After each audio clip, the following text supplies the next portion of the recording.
வீட்டில் எளிதில் யாரும் செய்யக்கூடிய கௌமாரம் எனப்படும் முருக வழிபாட்டை செய்வது எப்படி என்பதை பற்றி இந்த வீடியோவில் பார்க்கலாம். ஆதிசங்கரர் பல துர்மதங்களை தள்ளி இந்து மதத்தின் தூண்கள் என்று கருதப்படும் 6 மதங்களை உணர்த்தி பக்தியின் அடிப்படையில் வழிபாடுகளை அமைத்து தந்தார். அவை கணபதி வழிபாடு எனும் கானாபத்தியம், சைவம் எனும் சிவ வழிபாடு, வைஷ்ணவம் எனும் விஷ்ணு வழிபாடு, சௌரம் எனும் சூரிய அக்னி வழிபாடு, சாக்தம் எனும் அம்பிகை வழிபாடு மற்றும் கௌமாரம் எனப்படும் முருக வழிபாடு. 6 சமயங்களில் ஒன்றான கௌமாரம் பிரம்மவித்தை, ஆத்மவித்தை, புருஷார்த்த சாதனம் என்ற 3 செல்வங்களை அறிய வழிகாட்டுவது. இந்த சுப்பிரமணிய உபாசனை சிவ தத்துவத்தையே ஆதாரமாக கொண்டது. ஜோதி ஸ்வரூபமான நிர்குண பரபிரம்மத்திற்கு சுப்பிரமணிய சிவம் என்று பெயர். இந்த முருக வழிபாட்டை யார் வேண்டுமானாலும் செய்யலாம். குறிப்பாக வீட்டில் இருந்தபடியே முருக வழிபாடு செய்து அந்த கந்தபெருமானின் அனுகிரகத்தை பெறலாம். இந்த வழிபாட்டிற்கு தேவையான பொருட்கள்: முருகனின் படம் அல்லது விக்கிரகம், பூ, அதில் செண்பகப்பூ இருந்தால் விசேஷம், விளக்கு, கற்பூரம், ஊதுபத்தி, நெய்வேத்தியம் போதுமானது. இந்த வழிபாடு செய்ய தோராயமாக 10 முதல் 15 நிமிடங்கள் வரை ஆகும். முதலில் ஒரு பலகையில் முருகனின் விக்கிரகத்தை அல்லது படத்தை வைத்து அதற்கு முன் அறுகோண கோலமிட்டு படத்திற்கு பூ சமர்ப்பித்து ஒரு விளக்கு ஏற்ற வேண்டும்.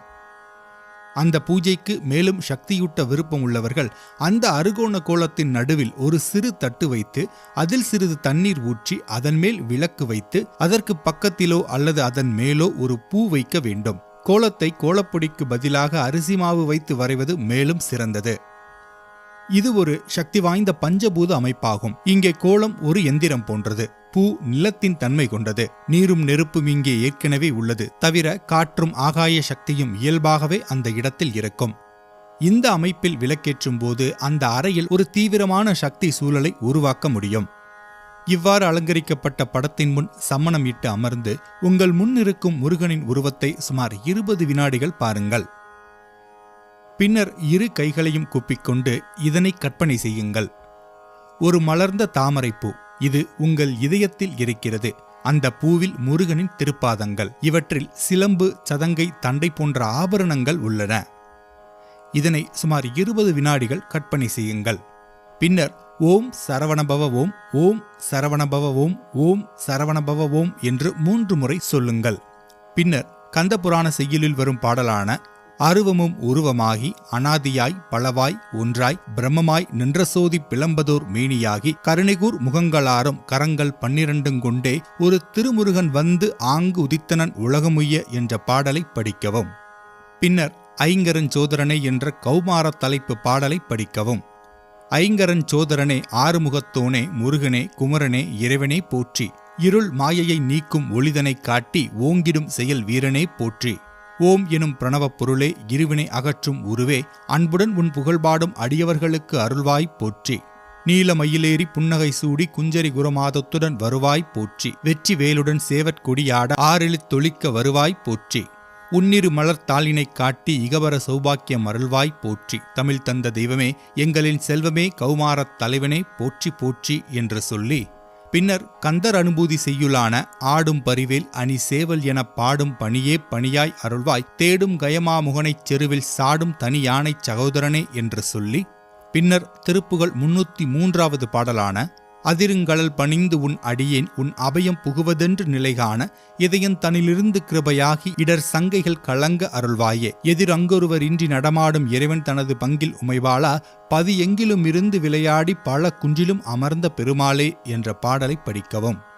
பின்னர் திருப்புகழ் பாடலான ஏறுமையில் ஏறி விளையாடுமுகம் ஒன்றே, ஈசருடன் ஞானமொழி பேசுமுகம் ஒன்றே, கூறுமடி யார்வினைகள் தீர்க்குமுகம் ஒன்றே, குன்றுருவ வேல்வாங்கி நின்றமுகம் ஒன்றே, மாறுபடு சூரரை வதைத்த முகம் ஒன்றே, வள்ளியை மனம் புணர வந்தமுகம் ஒன்றே, ஆறுமுகமான பொருள் நீயருள வேண்டும், ஆதி அருணாச்சலம் அமர்ந்த பெருமாளே. பின்னர் கந்தர் அனுபூதி செய்யுள் 51வது பாடலான உருவாய் அருவாய் உளதாய் இலதாய் மறுவாய் மலராய் மணியாய் ஒளியாய் கருவாய் உயிராய் கதியாய் விதியாய் குருவாய் வருவாய் அருள்வாய் குகனே என்று கூறி பின்னர் கந்தபுராண செய்யுளான ஆறிரு தடந்தோள் வாழ்க, ஆறுமுகம் வாழ்க, வெட்பை கூறுசை தனிவேல் வாழ்க, குக்குடம் வாழ்க, செவ்வேல் ஏறிய மஞ்சை வாழ்க, யானைத்தன் அணங்கு வாழ்க, மாறில்லா வள்ளி வாழ்க, வாழ்க சீர் அடியார் எல்லாம் என்று சொல்லி பின்னர் இன்பமே சூழ்க, இன்பமே சூழ்க, நல்லோர் வாழ்க, நல்லோர் வாழ்க என்று கூறி வெற்றிவேல் இறைவனுக்கு அரோகரா என்று கூறிவிட்டு முகத்தை சற்றே உயரப் பார்த்தவாறு கண்களை மூடிக்கொண்டு முருகனின் உருவத்தை கற்பனை செய்து கொண்டு நெற்றியில் விபூதி அணிய வேண்டும். பின்னர் முதலில் செய்தது போல முருகனின் உருவத்தை சுமார் 20 வினாடிகள் பாருங்கள். பிறகு இரு கைகளையும் கூப்பிக்கொண்டு இதனை கற்பனை செய்யுங்கள். ஒரு மலர்ந்த தாமரைப்பூ, அது உங்கள் இதயத்தில் இருக்கிறது. அந்த பூவில் முருகனின் திருப்பாதங்கள். இவற்றில் சிலங்கை, சதங்கை, தண்டை போன்ற ஆபரணங்கள் உள்ளன. இதனை சுமார் 20 வினாடிகள் கற்பனை செய்யுங்கள். பின்னர் உங்களால் எவ்வளவு நேரம் இதே கற்பனையில் அமர்ந்திருக்க முடியுமோ அவ்வளவு நேரம் அமர்ந்துவிட்டு பின் மெதுவாக கண்களை திறந்து உங்களால் முடிந்த நெய்வேத்தியத்தை சமர்ப்பித்து தீபதூப ஆராதனை காண்பித்து வழிபாட்டை முடித்துக் கொள்ளலாம். ஒரு நாளைக்கு ஒரு முறையாவது இந்த வழிபாட்டை செய்வது சிறந்தது. இதனை நேரம் பார்க்காமல் ஓய்வு கிடைக்கும் போது எப்போது வேண்டுமானாலும் செய்யலாம். பூஜையை தொடங்குவதற்கு முன்னால் எந்த இடையூறும் இல்லாமல் பார்த்து கொள்ள வேண்டும். பூஜையை இடையில் நிறுத்தி எழுந்திருக்க வேண்டாம். தயவு செய்து இந்த பாடல் வரிசையில் வேறு எந்த மாற்றமும் செய்ய வேண்டாம். இது முக்கியம்.